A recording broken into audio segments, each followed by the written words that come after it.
Welcome to the Are Relevant Daily Draft Podcast. It's Tuesday night, joined as usual by Chris, special guest Dan. Dan, it is your first Draft Professor podcast. How you feeling this afternoon? I'm feeling pretty good.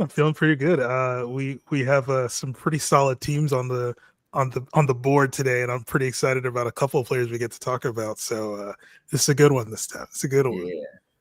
So, Chris, what's your message from college football the last 3 or 4 weeks? Any themes emerging for you? Yeah, we're seeing a lot of coaches get fired that we didn't think was going to be possible, and now we're starting to wonder, okay, who's next? I mean, Mike Gundy just got canned. That was a shocker. I thought he'd at least finish the season out. Now you're going, all right, well, is Dabo next? Could Belichick be on the hot seat? Because teams now, it's almost like the NFL where, hey, we produce in the first 3 years or we'll start firing people. Yeah, and it's interesting. My girlfriend is new to football, right? So she pretty much is following football because I podcast on it, twice a day. And then that's what I do most of the weekend, right? And one of the things that I was pointing out to her is I said, well, in the NFL, there's not necessarily a huge advantage if you fire a coach week 8 or if you wait until after week 17. There's a little bit of an advantage, but you don't need to fire somebody early.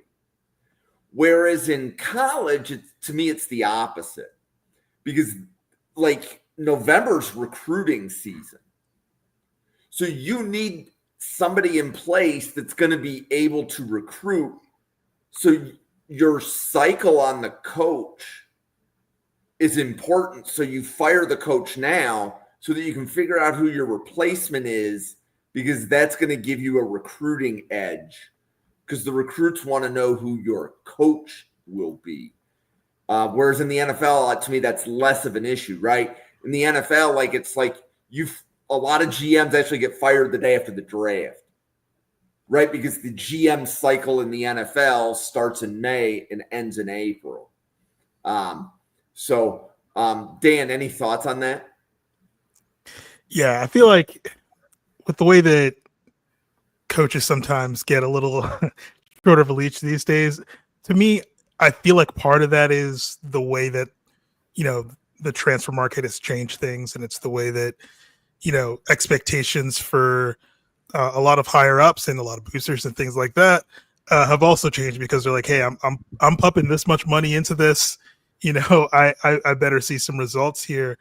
So I feel like that has kind of sped the timeline up a little bit, and I feel like it's somewhat understandable, but I do think that the job they're expecting of some of these coaches is near impossible, to be honest, with the way that things go sometimes, and particularly if you just don't have the financial ability to compete with some of the other folks that are shelling out money out there. So it's tough. I think it's hard for you to say like, I expect you to to do XYZ in X amount of time without also providing the financial means for it. But at the same time, there's other coaches who have been in their positions for a super long time, which I feel like a lot of guys that we mentioned at the start. And it's like, well, I think for those guys, it might be a different situation. It might be more of just we need somebody who's more in tune with the way that things are now. So yeah, I think it's a little bit of two different things going on. I feel like a little bit in terms of the old guard, new guard, but I also think that in general the leash is just really short now. It's just how it is now. Yeah. So we're going to be discussing the draft eligible players in LSU and Ole Miss, and there's a player on LSU where there's a let's say we get comments every single time we podcast in LSU, but he doesn't we haven't covered him yet, and that is defensive tackle Bernard Gooden. Right? Now, he's an undersized defensive tackle. My understanding is he has been at 4 schools in 4 years, or 3 schools in 4 years. So that's like a red flag in the draft community already. Penetrating defensive tackle. But Chris, what did you see when you watched Bernard Gooden? I mean, I really don't see anything that makes teams go like, "Ooh, we need to have this guy." I mean, he's a solid college football defensive lineman. He has size. That's always a good thing because he's not like a 280-pound defense tackle. He's not he's a good 6'1", 268. So you can probably use him on the edge, but usually when you talk about guys, you say, "Oh, they're drafted. They're going to be drafted." It's like they've popped. Like they're on film. You see them. They're making plays, and I never see Bernard Gooden make any kind of plays. It's like he had 2 tackles combined in the Clemson game, 1 tackle at Louisiana Tech, 2 tackles in their game against Southeast Louisiana, and I couldn't tell you what they did because it was just sort of nondescript. Yep. So the games that he was standing out in early in the season were not the comment. I would even say even against Clemson. To me, Clemson, we're not talking about Clemson guards in the draft cycle. So it's not even just is he playing well. From a draft standpoint, we're going to say, who's he lined up against when we play? And I know Owen is really big on this, right? If you want to measure how good a cornerback is, you want to watch him against Ohio State because Ohio State is good wide receivers, right? So the Washington-Ohio State game this weekend is a really good measure for the Washington corners because they're going up against NFL-level competition. We know all 3 receivers on Ohio State are getting drafted, right? We have a high degree of confidence that they're going to be playing on Sundays at some point in their life, right? So when we're looking at a player like Bernard Gooden, we want to see him play against NFL caliber guards. It's okay to be a good college football player, okay? But that doesn't mean that you're going to be mentioned in a draft conversation. Okay, that's enough on Bernard Gooden. Dan, who is your favorite player to talk about in the LSU Ole Miss game? It has to be Harold Perkins for me. Okay. I love Harold Perkins Jr. I just think he's such a fun player. I think in terms of draft talk, he becomes a very polarizing figure. Honestly, that's why I love the conversation of Harold Perkins the most. He's the ultimate tweener in that he's played probably 3 or 4 different positions on the defense, and they can't really figure out where to put him in the end. I think his best obviously has been as a pass rusher, but he's done a lot more. Of course, at linebacker the last couple seasons, they're trying to make that more regular for him. He's shown that he can cover a little bit. I think what I just love about him is that he's just maxed out 100% every single time. He has a great motor. Plays with his head on fire. It's stuff that you like to see from a guy if they're going to be a tweener. If they're a little undersized for their position, at least give me your maximum effort. I feel like to put on a couple more pounds. I still think he's pretty undersized. But yeah, I think he's got that 3-position flexibility in college, but in the NFL, they're going to want him to probably be a linebacker. I personally really love mini edges. I think it's been a thing for me, trying to study that and figure out when it succeeds and when it doesn't succeed in the NFL. And Nick Herbig is my favorite right now in terms of, hey, this actually it's kind of working right now and it's pretty good. And I feel like Nick Herbig was bigger, much bigger to be honest, than Perkins is right now going into the draft process. So I don't think Perkins is probably going to get to be hey, you can play me a linebacker and also play me at edge sometimes. I think it's going to be a situation where he's got to really show he can play a linebacker at the next level. Chris, where are you on Harold Perkins right now? I like him. I mean, as Dan said, it's just sort of a size where you're looking going, if he was 2 inches taller, he'd be a great linebacker. Right? And look, that's what you worry about. You see him, he has elite speed. Him and Whit Weeks are just demons, when they're screaming out of the front seven into the backfield. He has a great closing burst when he's attacking the ball carriers. He has done good in coverage. It's just he's too over-aggressive. We've seen that before. And he's just not big enough to shed blockers. He's not big enough to get out of big tight ends or guards who are run blocking him. It's just there'll be a place. You'll see coaches who just look at him and go, he's a football player. I can work with that. I don't know what. I will work with it. And you can put him in as probably just a run stuffing linebacker in a 3-4 where you have bigger defense tackles. Chargers come to mind, where they'll find a way to hide him and go, hey, he can play for us. We will find a way. But too many coaches are going to look and go, he's just too small. And it's a shame, but it's the NFL is going now for at least minimum 6'2", probably 6'3", 6'4", and about 230, 240, so they can handle defensive ends, handle tight ends, take on taller wide receivers if they're coming over the middle, and be that jack of all trade linebacker. Yeah, and I guess my thoughts on Perkins would be this. He came on to the college football season or college football scene early. He had an early breakout, right? So I don't remember if that was his freshman year or his sophomore year, but the first year he played, he was a terror, right? He was like the Micah Parsons of college football. It was difficult to handle it. But then once there was a little bit of film, I don't want to say he got neutralized, but the impact wasn't as big, right? Is that fair, Dan?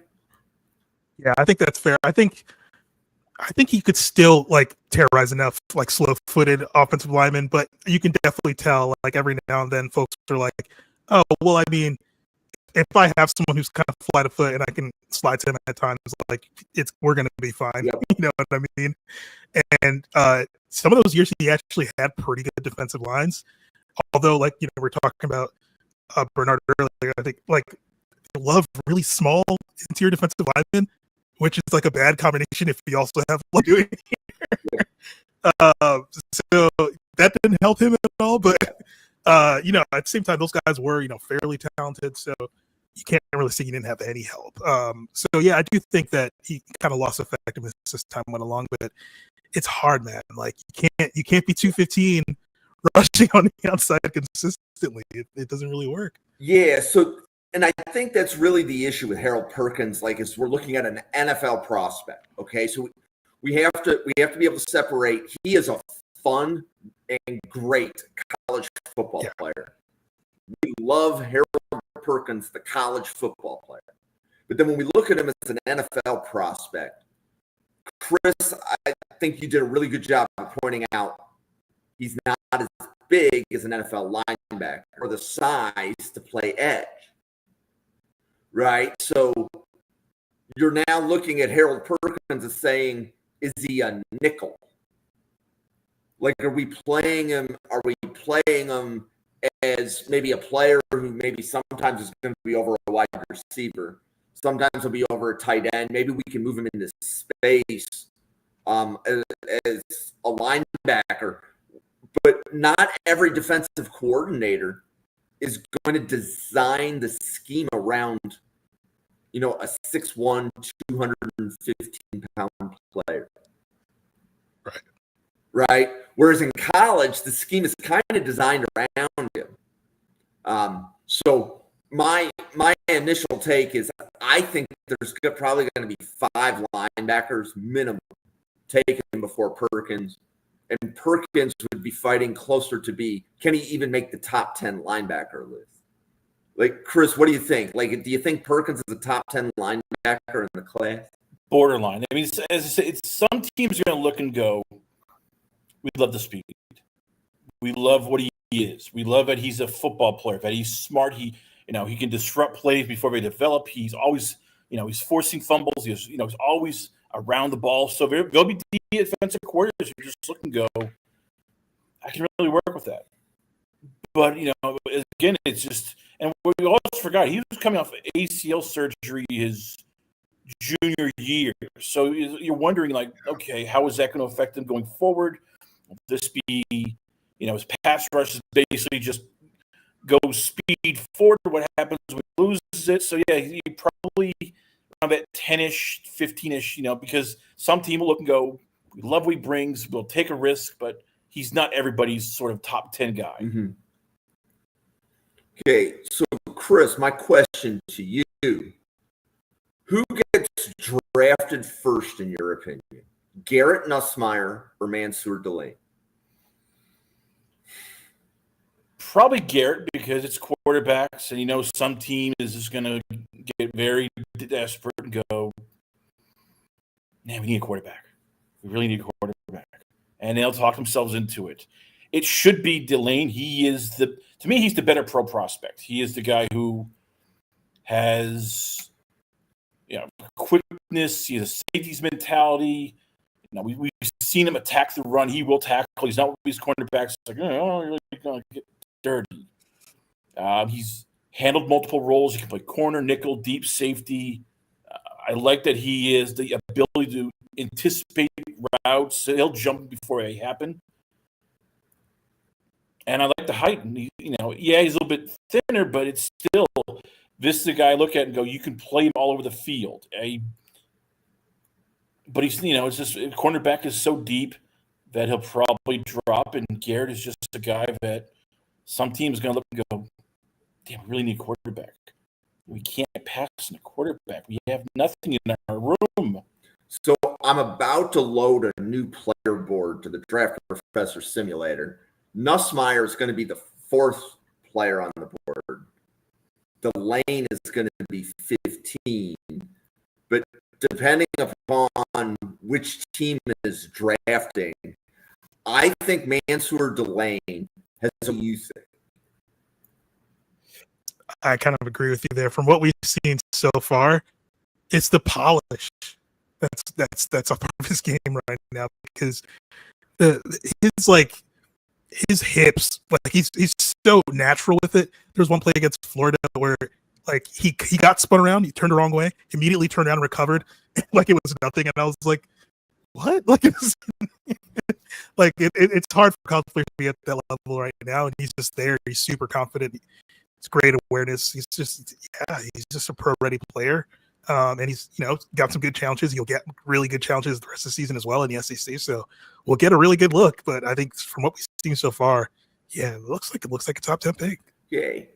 And I think another story in this game for the draft is that there are 6 wide receivers that have some level of draftability, and we have to use that term draftability lightly, especially if I'm mentioning 6 players.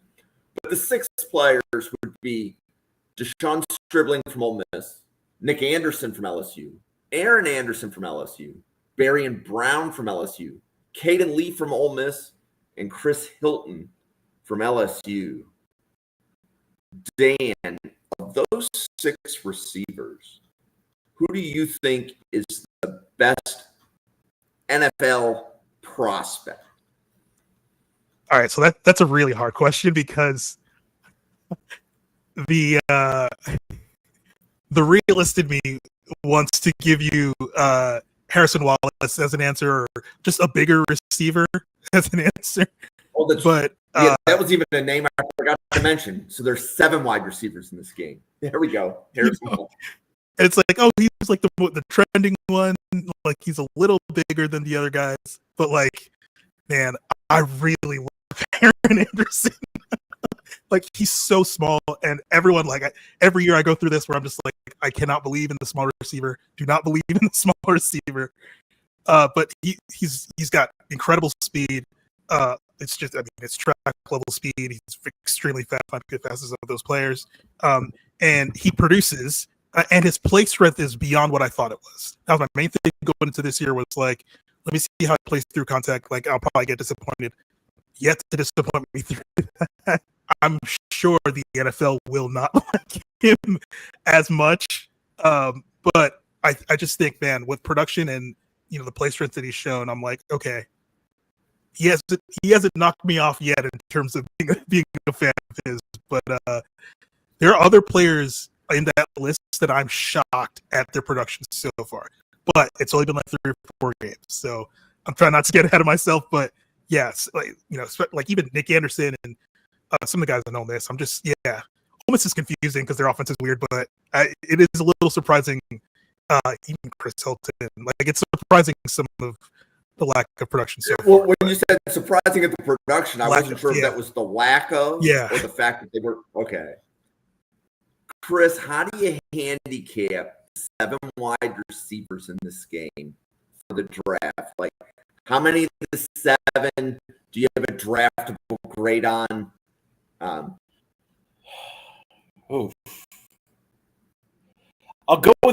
I'll say to me, the guy who I can guarantee you, in the first 3 games he played, you knew he was taking over. Kentucky, he had some great catches. He's jumping up and getting it. 4 catches, 117 yards. Arkansas, there were some plays my jaw dropped because it was he catches it, rips it out, and then takes off and goes in for a touchdown. And I like the catch in the Tulane game was a 2-point conversion. He just lowered his shoulder, ran straight in, and all right, screw this. I'm going to take a hit, but I'm going to take a hit. And he doesn't have great speed, but he does have good speed, and he was able to break away from a catch. He understands how he uses frame. He's just a natural pass catcher with reliable hands. He's the guy I think that teams are going to look and go, he's a safety blanket. We know he can play. May not be a number 1 or 2, but at worst, he's a 3 or 4. We can go with that.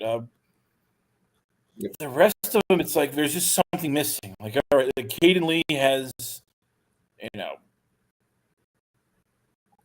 he has, basically the skills that you look and go, 175 pounds, has trouble, defeating physical jams on the line, needs to beat press coverage better, but once again, it's a size.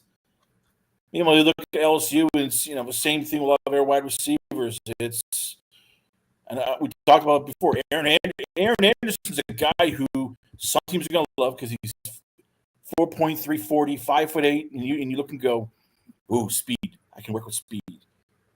Unfortunately, it's the size of some other teams are going to look like, but the Bills are going to look and go, no, you're too small. No. With even Barry and Brown, he struggles against physical cornerbacks. He's basically a pure straight line, speed guy, 5'11", 185 pounds. As I said, the one guy who I think is just, you look and go, all right, he'll get it done is Harrison Walsh III, because he's already done it at Penn State. Now he's doing his quarterback. They play. It is garbage at times. You just look and go, oh my God. The guy, they went from Jackson Dart, who we knew was going to be a pretty damn good quarterback. He could sling the ball around, and then it's Trinidad Chambliss, who is just like, maybe I'll throw, maybe I'll run, I'm not sure, but I'll figure it out. And you're just like, oh, I feel bad for the wide receivers. Yeah, so I think, Chris, you did a really good job of summarizing up the wide receivers. I'd like to add in some editorials because we've covered both of these teams before. Okay, so Ole Miss, so Deshaun Stribling strikes out, right? So at the beginning of the season, or I should say over the summer, we gave the 70 wide receivers that were on the draft professor watch list. And we gave it to Peter Quinn and we gave it to Tell. And they podcast. Now, Peter, you two had never met prior to coming on the podcast, right? And I asked a question, something similar to, who's a sleeper wide receiver that nobody's talking about? And they both said Stribling. And then you look at like Dane Brugler's list, and I think Dane Brugler at Stribling is his 11th wide receiver. I think I'd have to go back and verify where it was. So Deshaun Stribling from Ole Miss is a player that I'm just paying attention to during the draft cycle, right? If I believe he transferred from Oklahoma State. One of the conversations we had, one of the times we covered Ole Miss, is why would he go from Oklahoma State to Ole Miss? Yeah, you want to get into the SEC, but was this your only choice? Because his Oklahoma State tape was actually quite good. So that's something to watch for Stribling. Barry Brown. If your team needs a kick returner, take a flyer on Barry Brown in round 5 or 6. So I think one of you, I think it was Chris, mentioned he is 5'11", 185. If you look last season, he had 29 catches and he had 13 rushes. Right? You're getting a gadget player. But as Chris said, I believe you can neutralize him if you press him. So if you just leave him like outside on the boundary, he might get neutralized with certain types of cover. So I have a question about slot receivers. So Dan, Aaron Anderson or Zachariah Branch? Ooh. It's a good question. I think I would say Zachariah Branch right now. I think just a little bit more dynamic in terms of his overall skill set. I do really love Aaron Anderson though, so it's pretty close for me. But I think Zachariah Branch has shown a little bit more. Would you take both of them in the top 100? I don't think so. I would have to see how the rest of the class shapes out. Okay. I don't think so right now, though.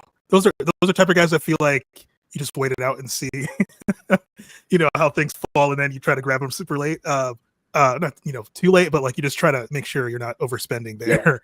Yeah. But yeah, I think you'd wait a little longer for them.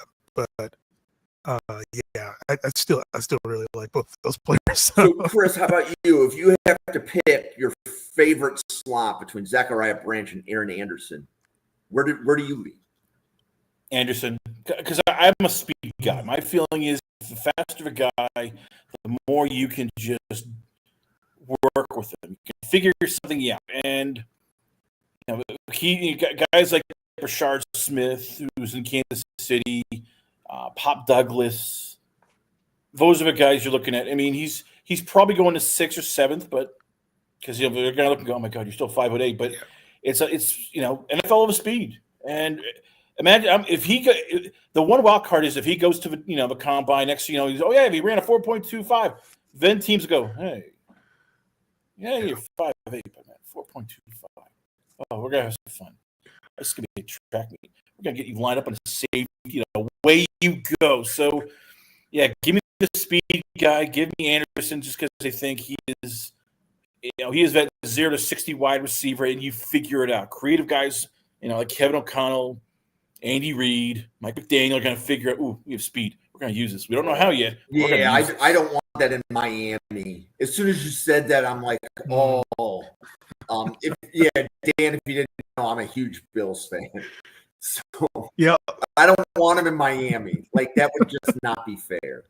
But that is a very Miami pick. Yeah. Yup, in like round 3 or 4. Because they would definitely like to have a fast player like that. Okay, so Chris, I am going to tickle your mind with this next question. Who do you think is the better NFL prospect? LSU guard Josh Thompson or LSU linebacker Whit Weeks? Whit Weeks. Whit Weeks is I think a guy who's going to go top 100.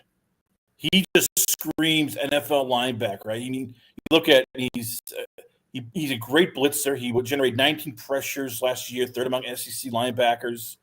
I'm watching the tape in his last, against Clemson and Southeast Louisiana. He is like a dog with a bone. He just, as soon as he sees this ball, he the guy. he's very good at reading, processing plays pre-snap. He's a guy you could probably use in the middle linebacker spot. A guy you can have cover tight ends, and he plays from between the whistles. When the first gets blown to when it ends, and you always see him just attacking ball carriers, attacking the line of scrimmage. This is a guy defensive coordinators have no problem going like, all right, we're gonna start you right away because you get it. Like Malcolm Rodriguez, to me, the perfect example of who Weeks is. A guy that Aaron Glenn, after the first couple days, just fell in love with. We're using you. I know you're a 5th round pick. I don't care. We're gonna use you. That is what Weeks to me. So Dan, how about you? Josh Thompson, Whit Weeks. Which one do you have as the better prospect? I'm with Chris on this. Whit Weeks. He's just so fun. He's so fun to watch. I think the first thing I texted a couple of my friends watching him was just like, that guy's a psycho. If you watch, he just doesn't stop. And what I was super impressed with this year so far is that I feel like players are almost surprised by how quick he gets on them, particularly quarterbacks. Like when he's blitzing, which turns out he's an incredible blitzer. We're seeing that a lot this season, but they're just shocked how quickly he's on them, and that's why he makes so many plays. He's an absolute dog. It's really fun to watch him, and it looks like somebody who would be starting. And you mentioned the type of linebacker he is, and being a Jets fan, I would hope there's an opportunity to bring someone like him in next season with their current linebacker concerns. So, he's such a good player, such a fun player to watch. I definitely think you're right about top 100 potential. Okay. So, Dan, I'll put this question to you. So, we have several offensive linemen in this game that are draft eligible.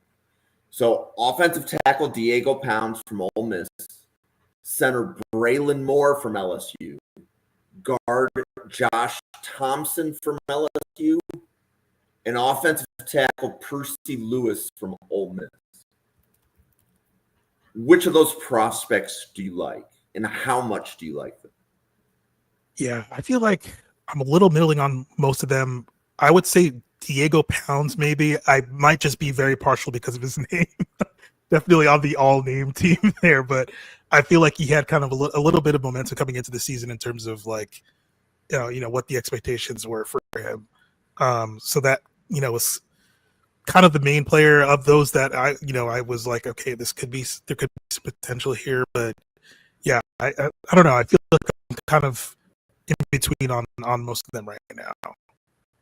How is Josh Thompson doing at LSU? Because I know there were several people that liked his Northwestern tape, but we haven't heard much about how he's doing in SEC play with LSU.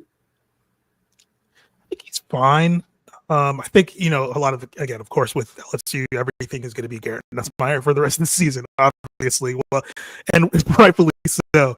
But I think for him, a lot of this is just going to be, he's going to have a ton of pass pro on tape. And that's fine. Just do your job and keep up with it. Sometimes silence is good in that respect. I don't think he's getting Nussmeier killed out there. So I think he's doing a solid job. But yeah, I think just, him as a run, blocker, I think all that stuff, I feel like I'd still need to see a little bit more, but I think he's been fine. I think he's been solid. Yeah. Chris, how do you handicap the different offensive linemen in this game from a draft standpoint? I guess the only person I kind of like is Diego Pounds, just because it's, he plays tackle. He's 6'6", 330. He has the athletic ability.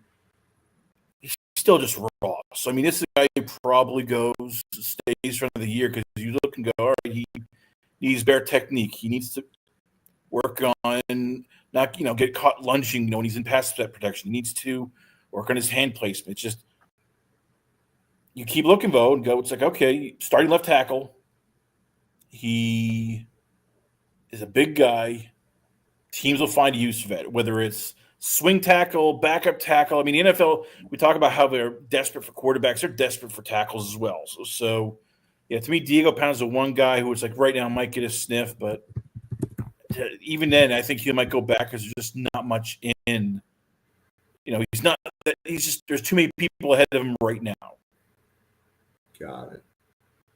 And then LSU safety AJ Halsey. On average, 17 safeties get drafted every year. Dan, do you think he's one of the 17 safeties that get drafted? I do. And I think that Florida game was a nice showcase. And, the interception in that game was really nice. But I think in the past, so I think that he's kind of just completing the story this season. And there's no better place to be an impactful safety than LSU. They will be looking for you. So I think if he continues playing well for LSU, I think he'll get drafted for sure. He seems like just a really aggressive in coverage, not afraid to tackle. His tackling technique is sometimes a little out of control, a little crazy sometimes. He doesn't always use his arms, but yeah, I think there's a really opportunistic, aggressive safety and coverage, and he's played well so far. So keep that up. And again, your SEC LSU safety, good chance you'll get drafted if you play that well. So, Chris, how about you? Do you think AJ Halsey is one of the 17 safeties that gets drafted this year? Possibly. He's an excellent, against the run. We've seen him. He's a violent hitter. Now it's football. This season so far, he has 10 solo tackles, interception, pass defense. You noticed him in the Florida game. That was the game where he was just a ball on fire. So it's like Jabril Peppers. He is a guy is going to hit. He's going to get the tack, and you find a way to put him on. He still probably needs work and just basically he's not the fastest guy and he's not the biggest guy. He's just a football player. I'm using that term a lot, but he's a guy who he's going to hit. He's going to attack you. He's going to be all over. They'll find a use for a safety who plays to run. You got to hide him against the pass probably a lot, but they'll find a use for right off the bat in the run and in special teams. Okay. And then I think among the last players, edge Patrick Payton from LSU. So he was at Florida State last year, if memory serves me correctly. Didn't have the best year. So he stayed in school, transferred. Where are we thinking Patrick Payton ends up? Is he a day 3 just a guy, or is he an impact player that will be taken on day 1 or 2, Dan?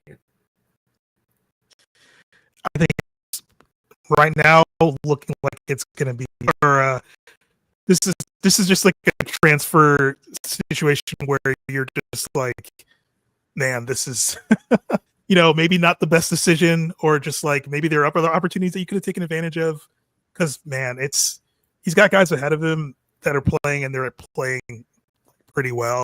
And I think at LSU they really want you to set the edge, and there's a couple guys that just do that better than him there. And so, I don't know if he's going to be able to put that great of tape together for the rest of the season, but there's time, and I think Brian Kelly's been talking him up of late, so we'll see. But that one I'm just like, man, if you picked a different school, it'd be a completely different story.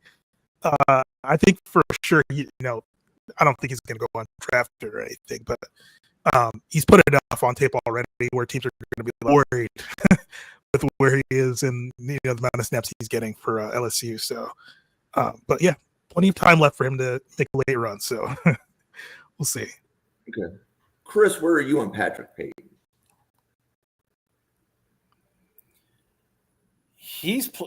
I was Dan here. He's almost playing like he's going to be undrafted, and you just look and it's like, God damn it. He has everything. I mean, he is we were talking yesterday about Keldrick Falk being one of these guys you look and go, oh my God, that's what I want for size of a defensive end. Patrick Payton's the same way. He's probably even a little bit lighter. He's 6'6", 255, but he's had production before, in his sophomore year, junior year, had 7 sacks, 4 sacks, transferred in. You thought, okay, this is going to be a monster. he's going to just destroy people. This is going to be the year he puts it together, and it's like, okay, anytime now. Anytime. He didn't stand out against Clemson. Okay, that's fine. Clemson is Clemson. Louisiana Tech, he had 2 tackles. Florida, he was, a little bit better, but it's like this is a guy who should be dominating. He's a senior. He has the size, the speed, and everything. There's just something that's missing, and you look and go, I don't even know if he's going to get drafted because teams are going to ask, what the hell happened your senior year? Unless there's like a serious injury, there's no excuse. Like, they didn't do anything. Yeah, and actually, this is a great example. Like, if you look at Patrick Payton and who he's had to go against. So we started the podcast talking about Bernard Gooden. And has LSU played any NFL level guards? Patrick Payton, on the other hand, has played against Florida and Clemson. And Florida has 2 offensive tackles that will be drafted. And I'm going to call my shot that Austin Barber is going to go in round 1. So it's not just an offensive tackle. It's probably going to be one of the first 5 offensive tackles off the board, right? And then against Clemson, Clemson has 2 draft-eligible offensive tackles in Blake Miller and Tristan Lay. Now, I think Miller and Lay, those might be day 3 guys that push themselves because of positional importance into the back around 3, right? And there are Blake Miller truthers. There's at least one draft professor that swears Blake Miller is going to go in round 1. I don't necessarily buy that, but he's a believer in Blake Miller. But my point is, Patrick Payton, when he had to play against Clemson, was going against a draftable offensive tackle. When he played against Florida, 2 draftable offensive tackles, including one of the best in the country in Austin Barber. So Patrick Payton lining up against those tackles, and he did have a half a sack against Florida, right? So there's some reps that he won there. So that's working in his favor. I think the part that's going to work against Patrick Payton is actually going to be age. So does ESPN list his age? ESPN does not list his age. So I believe this is his 4th season of college football. So, this is it for Payton. But, by the time you hit, 23, the draft community isn't as friendly to you as they are if you're 21. Why don't we pause for podcaster identification? Dan, love your personality on the podcast. Do you want to let everybody know how they can find you, follow you, any other content that you make? Yeah, I'm on Twitter at Jetson Jollof. That's Jollof. It's a little Nigerian dish. So that's what that's all about. But yeah, I'm on Twitter there. I write for Badlands. I do some podcasting for Badlands as well. I don't write as much. It's all video. But yeah, I've been doing stuff with Badlands for a little while now. So it's been cool. We kind of covered the Jets. Obviously, we're having a rough time so far. But we try to just give the truth and analysis as much as we can. So yeah, that's usually the content that comes from my end, and then I try to post as many film analysis and stuff like that as I can on Twitter. So yeah. Chris, you want to let everybody know about the Last Call podcast and everything else that you do? Yes, you can check me out at lastcallpodcast.com. It's also on YouTube, Facebook, Twitter, which is is x.com/lastcallwchrisc.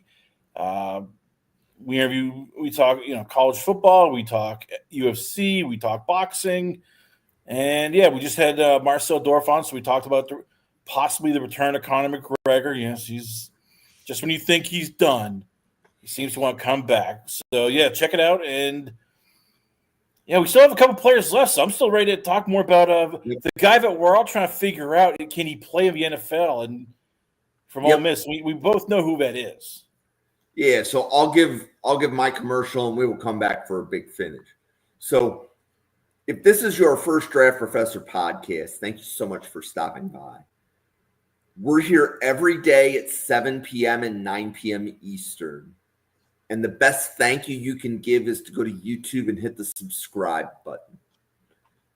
So we're here every day covering the draft. This week and next week, we're doing game previews just like this. We'll take a single college football game. We'll break it down, tell you who the draftable players in the game are. And then have some discussion like we did here for about an hour. Starting in October, most of the Draft Professor podcast will be breaking down a specific position group, 8 players at a time. So in this time slot, it will be offensive linemen. You might even see a retired NFL offensive lineman on the podcast breaking down the offensive lineman in the draft. We're still in negotiations with that, but that sounds like that's going to happen. But there's, going to be a defensive line podcast, a wide receiver podcast, an offensive line podcast, cornerback, safety, running back, tight end, etc. Every day of the week. And what you're going to then get out of the Draft Professors is by December, we will have preliminary boards at every position group for you before Christmas. So that's our holiday gift to you.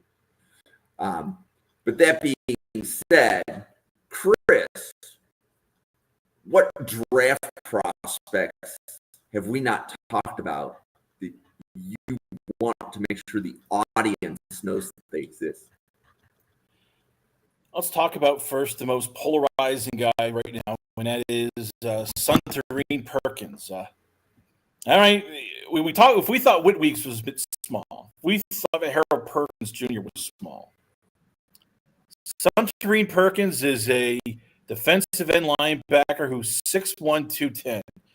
And I can already hear NFL defensive coordinators going, "Oh my God, look at that small little guy. I can put my pocket." He makes it work. He has this freakish closing burst and speed. We've seen him, just blow by offensive tackles, guards. Hits the gap, and as soon as he has an open lane, he's just attacking people. I went back to the Kentucky game, and he was just wrapping people up, throwing them down to the ground. He thinks he's a 6'4", 250-pound linebacker. You can't tell him otherwise. And he's smart. He's rarely out of position. Doesn't get fooled by misdirection. It's just you're looking. It's like, holy crap! You're a 6'1", 210-pound defensive end. How the hell is this going to work? Because bigger tackles are just overwhelm him because he is that small, and his pass rush is still basically just speed and bend.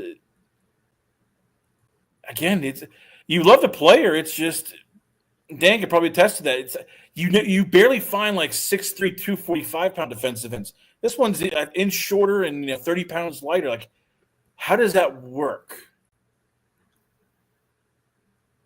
Yeah, it'll truly be the battle of the Perkins in terms of that right now. But yeah, he's somehow smaller. It was one of those things where you're watching it and you're just like, man, yeah. If I had a hard time like making an argument for myself with Harold, like I don't think I can do it with Cinturine. It's just it just doesn't work in the NFL. But it is so fun in college, though. It's an absolute blast to watch. Now, do you think both Perkins would be good special teams players in the NFL? Yes, special teams demons. Right. And go ahead, Chris. I was going to say, a creative guy might figure it out. I mean, we make fun of this, but remember, one of the best defensive ends of all time was Dwight Freeney. He was 6'1", 245 pounds. I mean, he wasn't much bigger. Granted, he had spin moves that could basically take an offensive tackle out of his shoes, but again, if you can get to the passer, somebody will find a role for you. Maybe it's just a blitzer, special teams guy. It's just I can't see Perkins standing up overall as when you're 20 pounds lighter than most even tight ends and linebackers sometimes, let alone defensive ends and guards. So I think one of the Perkins will end up at a Fangio defensive scheme, right? Because in a Fangio defensive scheme, it's really similar to a 3-4. So if you can have an edge player that can rush the passer and drop into hook zones, there's a role for you in that defense. So the scheme already as it exists is designed for a player like that. Whereas if a team doesn't blitz much, if they just rush 4 and drop 7 into coverage, and they don't use like a lot of simulated pressures where they're going to try to scheme a rusher open, I don't know that either Perkins is the right starting linebacker for those teams. However, again, these are really dynamic college football players that might become a special teams player at the next level, because you want athletes like that that can run in the open field, but you may not, if you don't feel comfortable moving them to safety or nickel, and you need your linebackers to be able to take on blocks more, they may not be the right mixture of measurables. But I'm definitely curious to see what happens in April for both Perkins. Chris, any other players in the game that you haven't mentioned that you want to talk about? Xavier Harris. This is a guy who I know will get drafted. You look at him, and he is what every team just loves in defensive tackles. 6'7", 330 pounds. He is excellent at blocking kicks, which he's done throughout his career at Ole Miss. So special teams alone that's going to go. That's a guy we can plug in the middle. He has a high motor. He can get to the pass rusher when it's one-on-one. He bullies guards and centers when he's, using his length and his size. I mean, the worry is always just with him. It's just he does wear down because he's 6'7", 330. He tackles, and especially guards and centers can get under him because he plays very high. He's good speed, but he doesn't have a lot of quickness, so it's hard for him to recover when he's getting blocked out. But that's the guy we talked earlier about, Nussmeier, Weeks is Harrison Wallace. To me, Harris is a guy that's going to get drafted, just because, again, big defensive tackle. I can use him as a run stuffer, special teams guy. I can teach him some many pass rush moves, and everybody's looking for defensive tackles. I mean, we see guys like Mike Pennell still in the league just because he can stop the run. So, Dan, what do you have on defensive lineman Xavier Harris from Ole Miss? Yeah, basically kind of what Chris said. The main thing I had was, if the pad level gets low, he's going to destroy everything in his place. And that's basically what the story was with Deone Walker last season, was if he could ever get the pad level down, he's going to destroy everything in front of him. He just never can get the pad level down. So, and it's hard. You're 6'7", 6'8". You're not really meant to get your pad level down, but they're just, he's so strong, and he shows that every game. And I think watching guys like that, it often makes me more aware of maximum height limitations being an actual thing, just because it is really hard to play at a high level at a certain size. But I think somebody like Jordan Davis, as much as a freaky as he was just athletically in general, I do think he's a really good example, because I think that was almost this might be the perfect maximum level, and even he still had to drop weight, which so far has looked pretty good for the Eagles. So I think it's really interesting with these bigger interior defensive linemen, just seeing what direction they will eventually take to fit in at the next level. But yeah, man, he's so strong. It's like when he like can land a strike at the right level, he just throwing people all over the place. It looks comical. Okay. Chris, any more players we want to mention, or we want to flip to the over-under? I think we have everybody. Yeah, we can go the over/under right now because I think all the guys we talked about who we think are going to get drafted, we've covered. So, yep. So I put the over/under for the Ole Miss LSU game at 14.5. Chris, do you think more or less than 14.5 players in this game have their name called? I think less. I think we're going to get shocked, but there's just. I mean, we're looking at like guarantee. We'll put our money on the table. We got Nussmeier, Perkins, Delane, Weeks, and that's it for LSU. Like we guarantee they will be drafted. And then you look at Ole Miss, and it's like, all right, Harrison Wallace, I have Xavier Harris, I have, and then everybody else, it's a crapshoot. So got it. So you're only like your floor is 6. My floor is 6 or 7. Yeah. Yeah. So Dan, how about you? If I said 14 players from this game get drafted, do you like that number, or do you think you got to smash the under? I'm going under there as well, but I do think it'll be probably 9 or 10. I think, man, LSU has. I know you shouldn't scout the helmet, but I just feel like the NFL does sometimes, and I do think that does get a couple more players drafted. I also think just the way that transfers again have been happening lately, I think more NFL teams are likely to be like, hey, even though I didn't get the most production out of this player, I'm going to just take them because I don't want somebody to get them in undrafted free agency and then be like, oh, I got a gem, even though I knew this player was good. I saw it before. You know what I mean? So I feel like there's going to be a lot more of those situations. But yeah, I would say definitely under 14, but maybe like 9 or 10 or so. Okay. So I agreed with the 6 that Chris said, like as the floor. LSU is 4 wide receivers. If you're going to tell me that none of the 4 get drafted, I'm going to take the opposite side of that bet. I'm actually going to take at least 2 LSU wide receivers in the draft. Like Chris Hilton, even from like a day 3 standpoint, would be a good special teams player, and he's a good blocker, right? So he's buried on the depth chart at LSU now, but he has traits that NFL teams will like on day 3. And then in addition to that, like AJ Halsey, I don't know if he was included in Chris's count, but also the Ole Miss wide receivers. I think Chris only counted 1.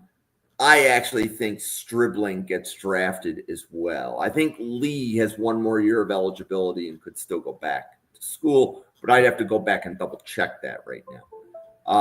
So the way I looked at it is my floor was at 10, and then there were enough maybes that I said, well, if like 6 out of the 6 maybes, if 4 of them got drafted, that's where the 14.5 came from. But sometimes I do that over under really close. It doesn't sound like I came that close today.